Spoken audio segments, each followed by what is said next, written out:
With an ever-expanding universe comes the concept of a multiverse, and with a multiverse comes alternate versions of you, me, and all the superheroes in the Marvel universe. Today on Top 10 Nerd, we're counting down my list of the top 10 underrated Marvel superhero variants. Coming in at number 10 is Takuya Yamashiro. Instead of being Peter Parker, the Japanese Spider-Man is Takuya Yamashiro, a motocross racer and son of astrophysicist Dr. Hiroshi Yamashiro. Now, unlike most other versions of Spider-Man, Takuya was introduced through the live-action Japanese Spider-Man TV show, and with that, his character differs quite a bit. For starters, his spider powers are a little bit less powerful due to the budget constraints for the show, which is a hilarious reason. But don't you dare think that makes this guy a pushover. To make up for his less powerful spider powers, Takuya has a massive kaiju fighting mech named Leopardon or Leopardon, Power Ranger style, with arm rockets, an absolutely massive sword,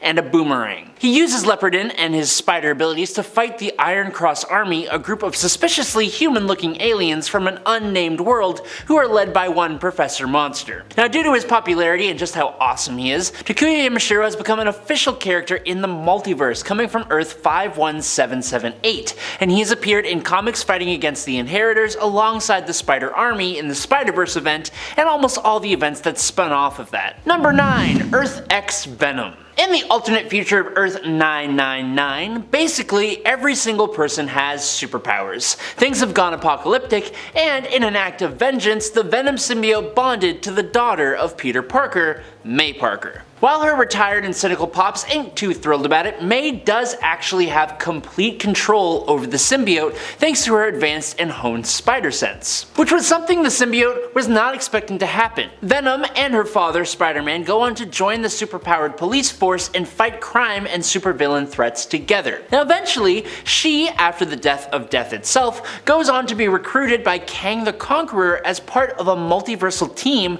to fight the Apocalypse Twins. In addition to her proportional spider powers plus the enhanced spider sense, she gains all the usual symbiote powers plus a few extra, like what seems to be a form of telepathy, and it is believed that her symbiote could go on to mutate even further to gain more powers if Marvel wants to do that. She's one of the coolest looking versions of Venom while also being one of the most capable around. Number 8. Brother Mutant. Unlike almost any other version of the Scarlet Witch, Scarlet Warlock was a male version of the crazy powerful character from Earth 127, appearing in Exiles issue 85 from 2006. But if he wasn't already powerful enough with the usual abilities possessed by the Scarlet Witch, which are a lot, he was also combined with this world's version of Wolverine, Magneto, Quicksilver, and Mesmero to become Brother Mutant, when he attempted to use his magics to imbue Magneto with Wolverine's adamantium skeleton. Now, Brother Mutant became a single entity with all their combined powers, and he went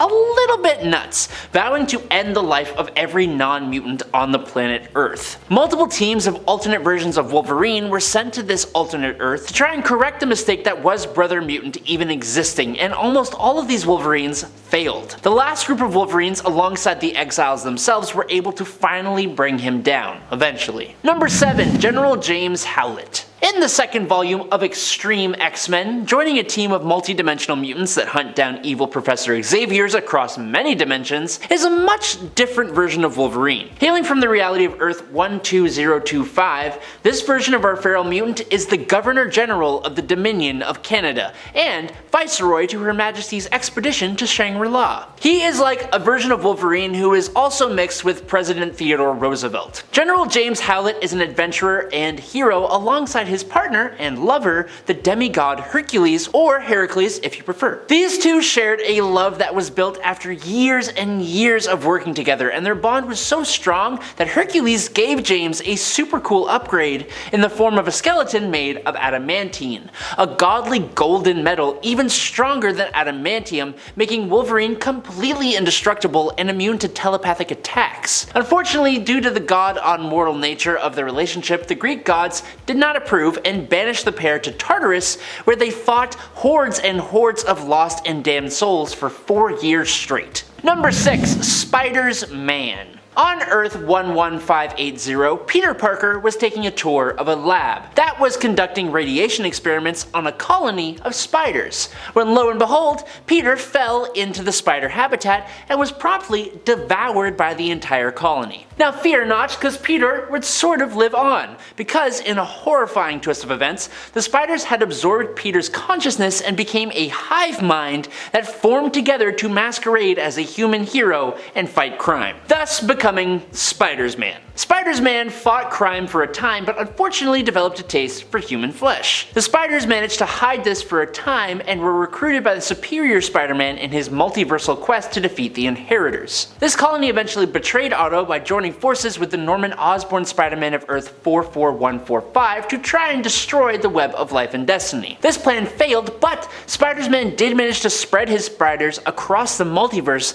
giving him an anchor in every different reality, and that is impressive. Number 5. Space Punisher Hulk. To my knowledge, the version of Hulk appearing in the wacky Space Punisher story has only appeared in 2 comic books, but despite that, he has shown that he is completely terrifying. For starters, he is a completely separate entity from Bruce Banner, whose body is literally trapped inside of the Hulk. Hulk, while having all the powers of the Hulk, also had an extra set of arms and is quite a bit taller. He is described as a destructive killing machine, well known for destroying spaceships, brutally defeating the Fantastic Four, taking out Doc Samson with his own hair, biting straight through Sabretooth, and somehow taking out Deadpool by literally tearing his head off, which shouldn't actually work, but whatever. He defeated and ended the life of 6 Watchers single-handedly, broke the leader's back in combat, and he also ripped out Bruce Banner from his own chest.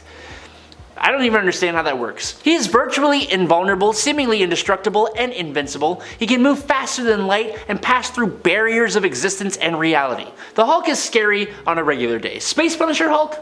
I'll pass. Thank you. Number 4. Noh-Varr. Now, to be completely fair, this is not a variant of one character, but he is someone who has held the same title as another hero, and he does come from an alternate universe. Created by Grant Morrison and J.G. Jones, Noh-Varr is a Kree from the alternate reality of Earth 200080, and I'm just gonna say, he's weird.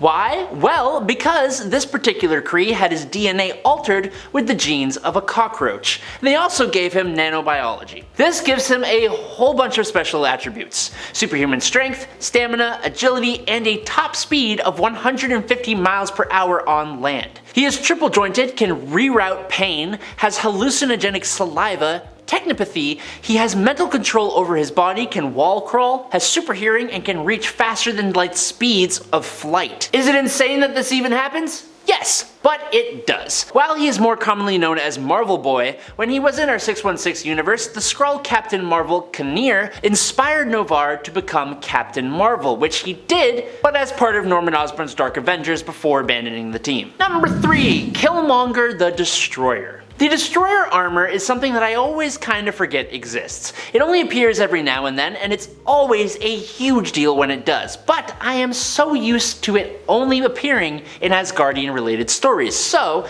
needless to say, when it showed up being retrofitted for the Black Panther villain Killmonger in Avengers Forever as part of the multiversal Masters of Evil, I was more than happy to be taken by surprise. We get a better picture of this villain's story in issue 6 of Avengers Forever. When T'Challa was still just a wee little baby, this Killmonger the Destroyer destroyed Wakanda, single-handedly putting the Wakandan gods under his thumb and turning the country's warriors to ash. Killmonger was traveling the multiverse from Earth to Earth, Wakanda to Wakanda, destroying every version of T'Challa that he could, except for the one that would escape to become the Sky Spider, the Vibranium Man, and eventually the Star Panther. King Killmonger would travel on his ship alongside his War Panther mercenaries, using his destroyer armor to level entire cities and entire planets. As part of the Masters of Evil, he was a pretty intimidating foe. Number 2. Tony Stark's Sorcerer Supreme. In all new X-Men Annual Number 1 from 2014, Marvel gave us a version of Tony Stark Iron Man from the temporary reality number of 591.